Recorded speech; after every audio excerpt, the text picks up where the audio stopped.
Bismillahirrahmanirrahim. Assalamualaikum warahmatullahi wabarakatuh. Ada kekeliruan berpikir nanti kalau anak saya sudah hafal Quran, anak-anak SDIT ini sudah hafal Quran mau apa? Karena bayangan dia kalau sudah hafal Quran jadi ustadz. Gak maulah anak kami jadi ustadz, nanti macam Ustadz Somad, ceramah sana ceramah sini. Gak maulah kami anak kami jadi imam, paling-paling jadi imam tarawih. Tolong mindset kita dibetulkan, main otak, setting. Karena banyak juga orang ini main otak, setan. Mindset otak setan. Jadi hafal Quran itu bukan tujuan, hafal Quran itu sarana. Tujuannya rumah sakit budi kemuliaan, sarananya naik ojek, naik grab, naik mobil, naik sepeda. Ini ngapal Quran ini sarananya, tujuannya supaya dia menjadi hamba Allah, jangan jadi hamba harta, hamba kuasa, hamba wanita. Kalau sudah dia hafal Quran SDIT, habis itu kita tidak paksa dia mau jadi apa, terserah. Anak saya tak saya paksa jadi ustaz, terserah mau jadi apa dia. Bakat dia kemana? Jadi kalau nampak dari kecil udah megang-megang jarum suntik, memang ke fakultas kedokteran lah itu. Dua kemungkinan, kalau tidak pecandu narkoba. Nauzubillah, nauzubillah.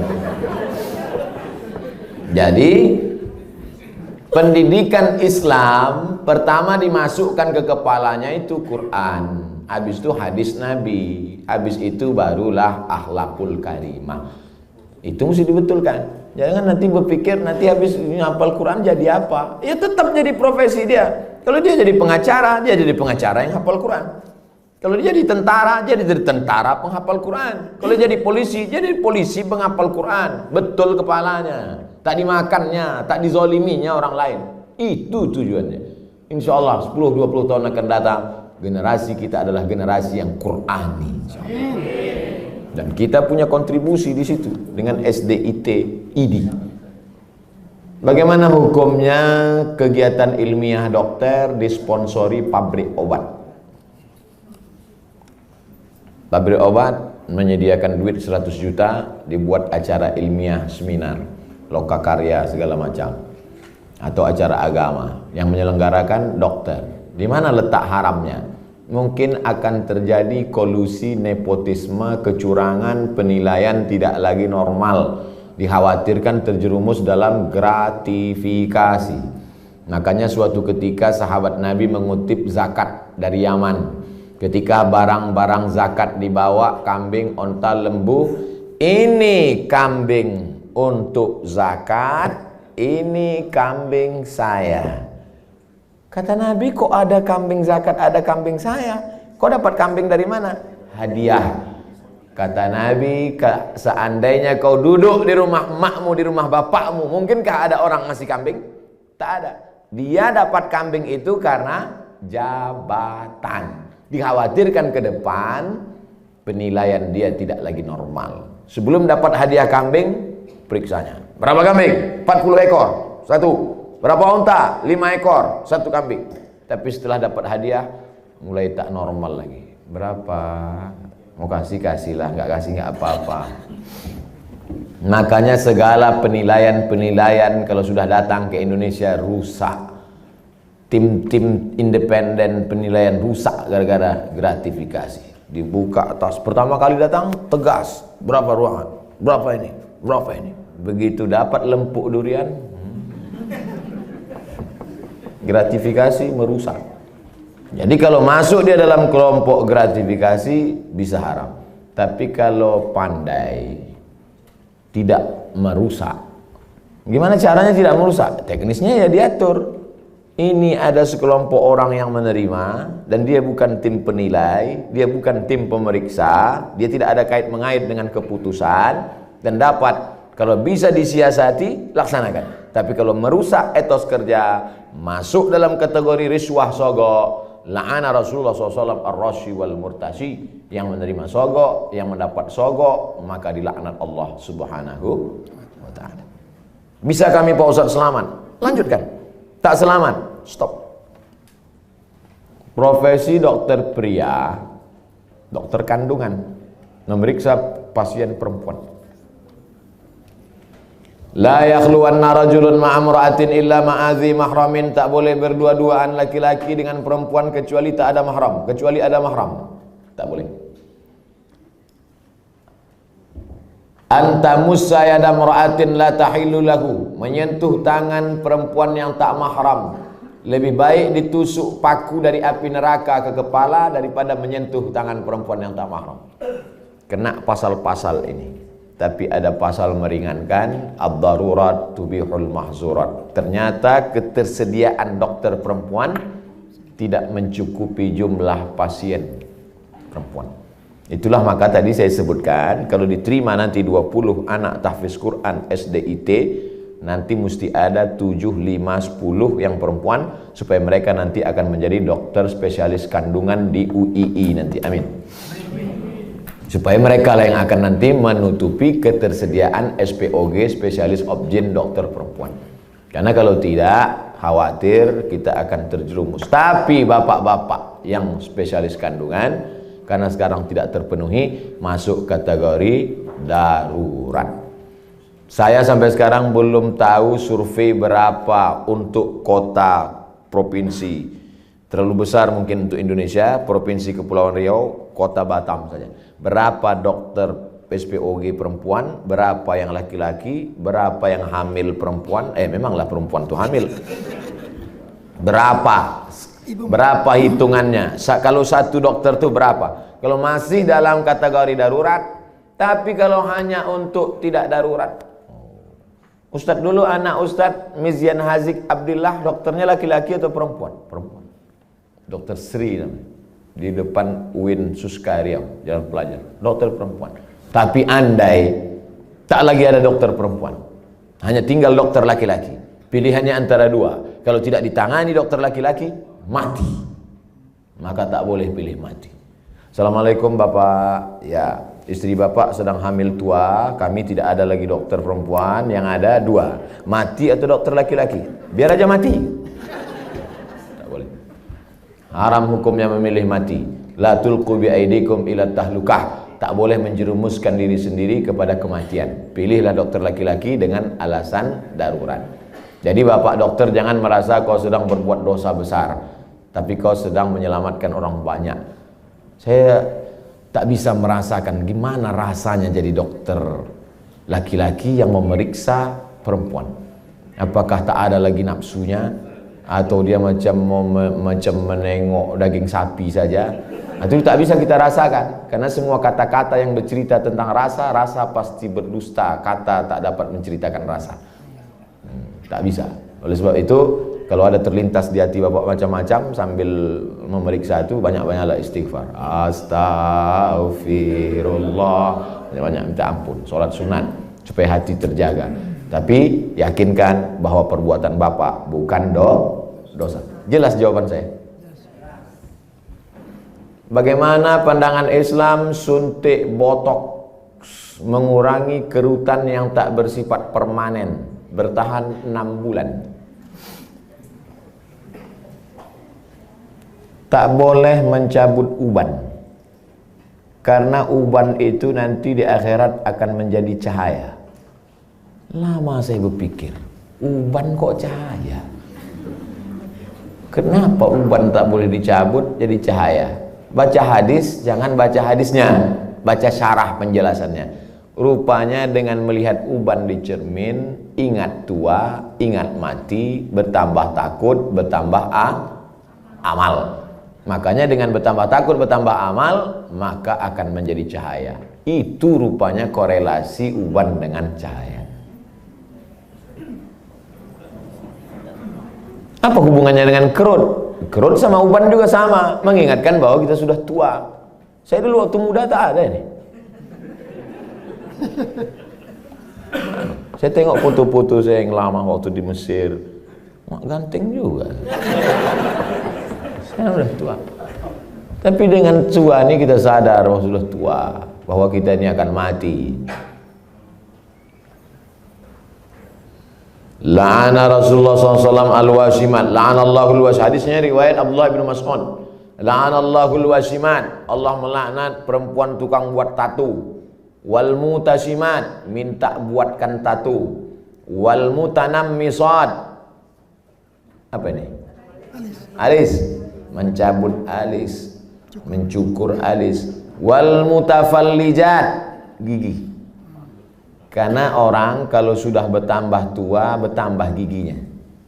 Bukan gigi itu bertambah panjang dia. Maka gigi itu dia otak-atik. Zaman dulu orang kalau mau nikah tak ada pakai akte kelahiran. Sama macam mau beli sapi kurban, kambing kurban. Gimana kita tahu umur kambing itu sudah 2 tahun? Tengok giginya. Orang pun juga tengok giginya. Otak-atik gigi. Wal mughayyirat, yang nomor 5. Merubah ciptaan lil husni, karena untuk mempercantik.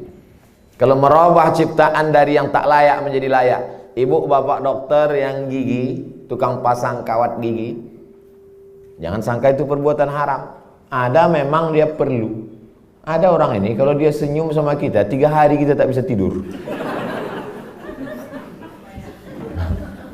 Nah, itu memang perlu dibetulkan, perlu luruskan, diperbaiki. Tapi kalau hanya untuk gaya-gaya aja, hari Senin pink, hari Selasa hijau, ini mubazir, perbuatan saya saudara setan.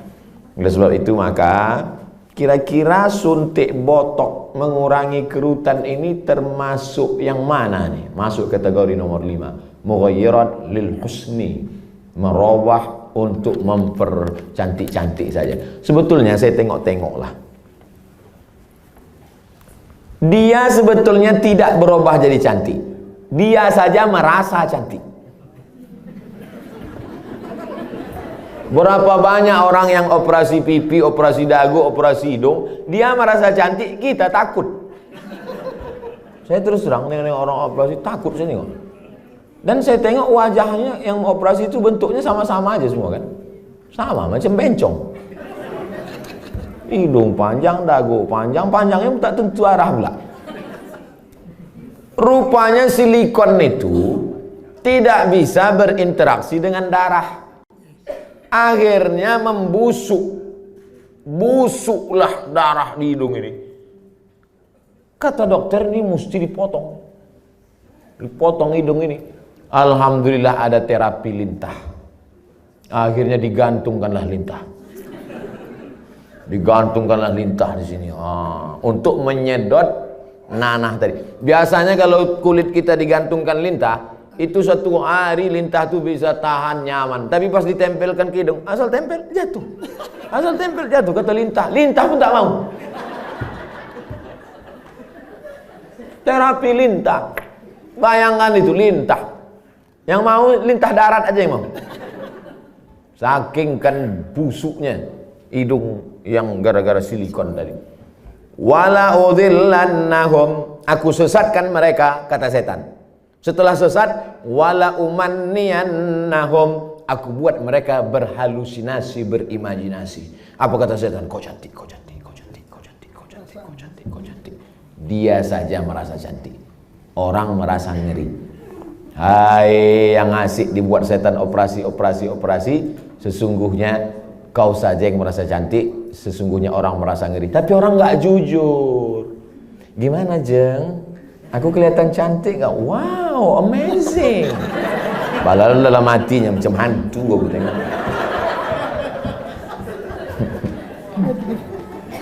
Baru dijawab, udah datang pertanyaan. Suntik filler untuk memancungkan hidung dan melancipkan dagu yang bersifat tak permanen 6 bulan. Tak permanen kata engkau. Siapa yakin malaikat maut tak datang dalam 6 bulan? Begitu lancip, cip, mati.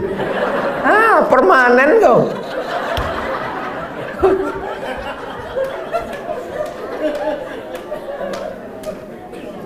Kau cantik bukan karena dagu kau lancip. Kau cantik bukan karena hidung kau panjang. Kau cantik karena bekas air wudhu. Kau cantik karena habis baca Quran. Kau cantik. Yang mengatakan cantik tak cantik itu kan hati. Betul? Bapak-bapak ganteng. Ganteng. Bininya tidaklah jelek, tapi rasanya taklah sepadan berjalan. Pas ditanya orang, Pak, siapa perempuan paling cantik? Itulah yang paling cantik gitu deh. Entah dia jujur, entah takut, Allahu a'lam. Karena antara jujur dan takut ini beda-beda tipis. Tapi yang jelas kata dia, cantik itu membuat cinta atau cinta itu membuat cantik?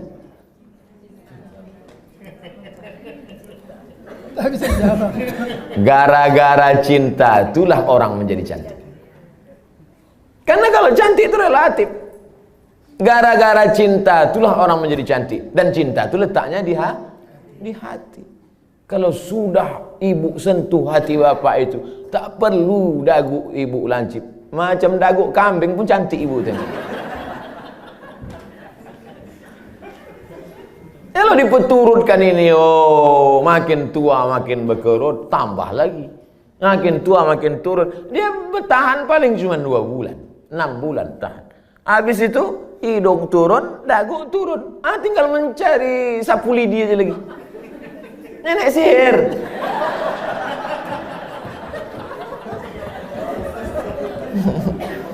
Berhentilah. Berhenti. Usah dipeturutkan ajakan setan ini. Kalau perbuatan itu haram, maka yang melakukannya pun ikut haram. Orang yang memberikan fasilitasnya pun ikut haram. Maka terjerumus dalam perbuatan haram kolektif. Saya kan cuma jual khamar. Saya nggak ada ngajak dia minum khamar. Saya cuma jual aja Pak Ustadz. Penjualnya ikut kena, pembawanya ikut kena. Khamar itu 6 ikut kena. Penjualnya, pembelinya, yang menuangkannya ikut semua. Supirnya ikut kena. Security-nya ikut kena. Tarik benang untuk meniruskan pipi, bertahan setelah masuk pasal 5 semua. Jadi Islam itu unik hebatnya, dia tidak menyebutkan 1, 2, 3, tapi menyebutkan secara umum dan terkait. Mukjizat ini Nabi disebut punya jawami'ul kalim. Kalimatnya singkat tapi makna pada sampai hari ini bermakna. Apapun namanya, yang merubah ciptaan Allah bukan karena darurat, bukan karena tak layak. Merubah yang tak normal menjadi normal boleh. Yang sudah normal dia taati menjadi abnormal. Nauzubillah. Bapak mesti siap menerima bunga yang layu. Karena tabiat bunga pasti layu, kecuali bunga plastik. Nah itulah maka sekarang banyak perempuan yang mau jadi plastik. Dokter anak, sunat perempuan bagaimana hukumnya Pak Ustaz? Anak saya laki-laki, keponakan saya perempuan.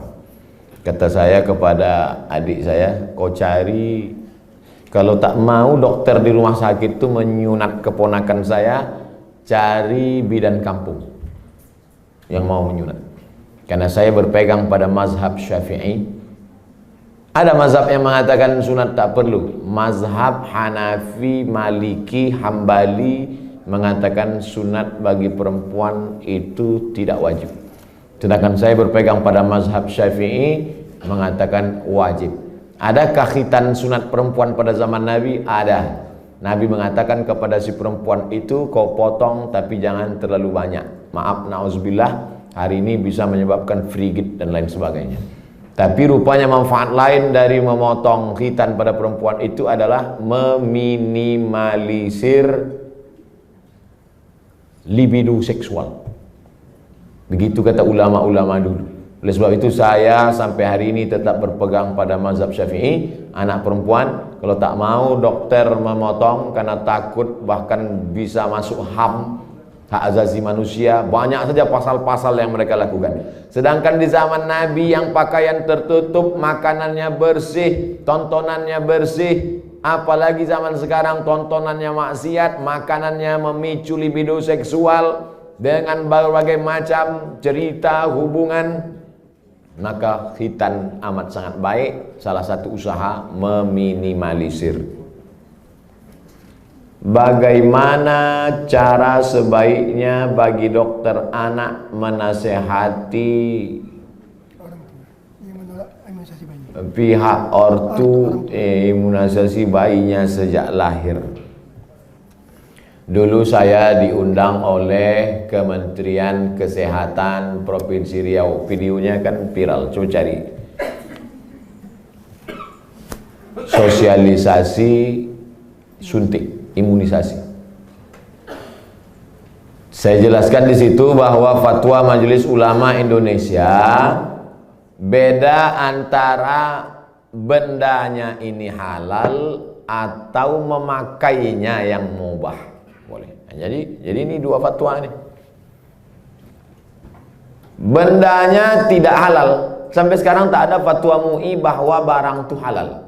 Karena memang dia dibuat dari babi. Maka tak ada fatwa halal. Yang ada itu fatwa mubah, boleh menggunakannya karena alasan memilih dua mudarat yang teringan. Cacat, sakit, mati dengan babi. Kalau kita masuk ke hutan, pilihannya babi sama mati. Pilih mana? Pilih babi atau mati? Orang Batam pilih gonggong. Tidak boleh pilih mati. Pilih babi. Pergilah kita berdua ke dalam hutan. Tak ada makanan. Ustaz, pilihannya dua nih Ustaz. Kita mati atau makan babi? Ayo kita makan babi nih. Hanya untuk menyambung hidup, sementara dapat pisang. Tapi setelah dapat pisang, tinggalkan babi. Nyangkut nanti pas dapat pisang, saya makan pisang. Bro, ayo makan pisang. Enak babi ini Ustaz. Tak bisa. Mana tahu nanti datang pakar medis dunia, entah dari mana, dibuatnya lah barang dari yang halal, maka kita tinggalkan yang ini. Tapi sementara dia datang, maka menggunakan ini hukumnya mubah. Jelaskan itu. Kami tak bisa menjelaskannya Pak Ustaz. Tontonlah video ini. Potong. 1 menit tak sampai tadi. Masukkan ke Instagram. Tontonkan ke ibu tuh. Saya tak mau. Tonton ibu. Nggak mau, ini Ustaz radikal katanya. Kalian carilah Ustaz yang agak-agak lembut sedikit. Bagaimana cara dokter bisa lillahi ta'ala, bisa menghindari sifat riak, sombong, bila kita memiliki kelebihan keahlian dibandingkan dokter-dokter lain. Insya Allah nanti kalau sudah berdiri pas pembelian tanah pun nanti pas ini soalnya yang saya cakapkan ini tak bisa pakai teori. Kita ID sudah survei dapat tanah 1 hektar di harganya 200 juta. Ini dokter yang sombong, yang riak, yang mobil mewah, kesini duluan bawakan proposal. Assalamualaikum Pak Dokter. Pak Dokter kan pasiennya banyak. Oh iya kata dia. Saya yang paling hebat di Batam ini kata dia. Rumah Pak Dokter kan paling bagus. Oh iya kata dia. Rumah saya yang paling mahal. Ini tanah nih 200. Aduh semua utang kata dia. Jadi kalau mau menghilangkan kesombongan, keangkuhan, nih pas praktek. Makanya nanti pas hari ulang tahun ID, peringatan hari besar ID, jalan-jalannya itu ke danau, ke bukit, ke mall, oke sudah itu udah. Jalan-jalan ke panti asuhan, jalan-jalan. Tapi kalau kita sudah punya sendiri, maka tiap hari pertemuan dibawakan, tiap bulan datang, di grup ada terus.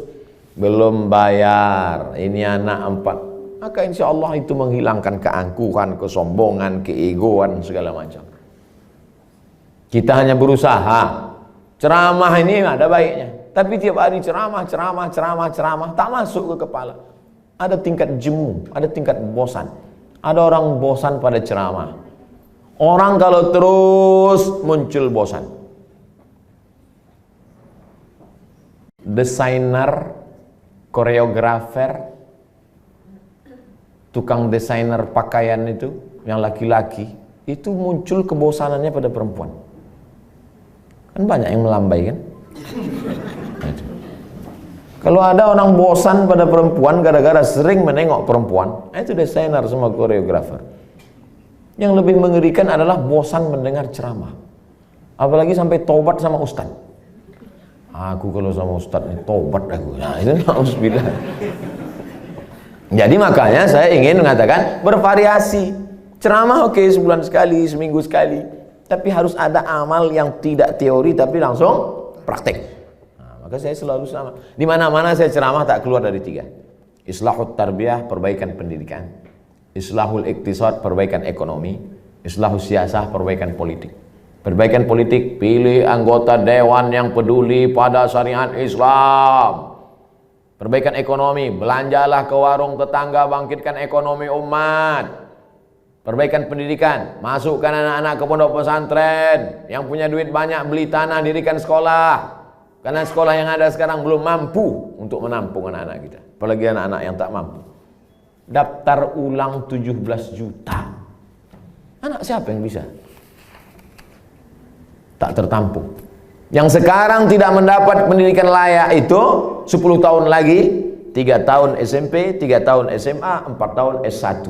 Yang sekarang SMP cabut, mabuk, sakau, lem kambing, itu yang akan jadi anggota dewan tahun 2040. Satu-satunya jalan memperbaiki umat lewat pendidikan. Dan ID tidak hanya menyehatkan badannya, tapi juga menyehatkan generasi ke depan, insyaallah. Amin. Udah aku sampaikan ya Allah. Kalau tak percaya juga ID nintahlah.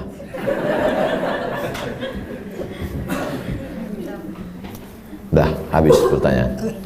Habis. Terima kasih atas segala perhatian Bapak dan Ibu. Ceramah kita pagi ini baru starting point, baru start. Ini belum finish. Ini baru garis start. Usaha kita ke depan. Masih. Saya tak bisa mengontrol. Bapak Ibu lah saling tolong menolong. Mudah-mudahan kita tetap saling tolong menolong dalam kebaikan dan ketakwaan kepada Allah. Tapi kita tak bisa guna apa-apa selain pertolongan Allah. Mari kita sama-sama berdoa ala hazihin niyah, untuk niat yang baik ini supaya Allah sampaikan dengan kemuliaan surat Al-Fatihah. A'udzubillahi minasyaitonir rajim. Bismillahirrahmanirrahim. Alhamdulillahi rabbil alamin. Ar-Rahmanir Rahim. Maliki yaumiddin. Iyyaka na'budu wa iyyaka nasta'in. Ihdinas siratal mustaqim, siratal ladzina an'amta 'alaihim ghairil maghdubi 'alaihim waladdallin. Amin. Allahumma salli ala sayyidina Muhammad wa ala ali sayyidina Muhammad. Allahumma inna nas'aluka bisirril Fatihah wa bisirri nabiyyika Muhammad sallallahu alaihi wasallam at-tuballigh maqasidana. Dengan kemuliaan selawat dan kemuliaan surat Al-Fatihah, sampaikan niat baik kami ya Allah. Wa taqdi hajatina, tunaikan hajat-hajat kami, hajat dunia, hajat akhirat ya Allah. Allahumma barik lana fi arzaqina, rezeki kami ini berkahilah dia supaya bisa menjadi amal soleh yang tetap mengalir sesudah kami mati ya Allah. Allahumma alif baina qulubina, satukan hati kami, pertautkan jiwa kami supaya kami ikhlas beramal karena Engkau.